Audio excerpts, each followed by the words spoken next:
No, tu je to UFO. Takto sme išli potom, tu je ten plot, tá firma, tu je ten prechod a tu bola čo bolo. Hej, tak to vyselo v mieste? Presne tak, na jednom mieste. A čo ste, akože koľko ste to pozerali? 3 minúty, potom to zmizlo, potom sa stratil, úplne to zmizlo z toho dohľadu, že čo, jak je to zrazu.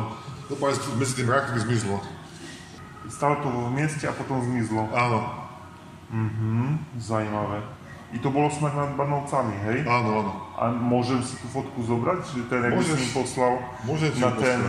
A môžem UFO klube dať aj na stránku, že také niečo sa udialo? Áno, môžeš. Ti to pošlem. I dvaja ste na to pozerali. Áno, on to zbala prvý, ja som to odfotil. A to vy ste videli, autom išli a ste to uvideli, či... Nie, to sme išli z práce.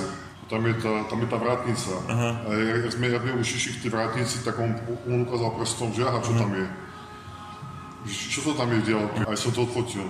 Keď som to zblížil, že čo to lietadlo, že stojí na jednom mieste. A vy ste to videli ako černý bod, či bolo to tvár? My sme videli taký čierny bod v diaľke. To je zaujímavé. A pritom to bolo v Barnovce a Barnovce nie sú daleko od toho, od Tribeča. A mňa sa je to práve že blízko. A mňa sa či vyšetrovatelia z Polsku pýtali, či poznal nejaké typické observácie UFO niekde v okolí Tribeča. Že nie, no nepočul som, tak si teraz úplne z drogu vylom v tom.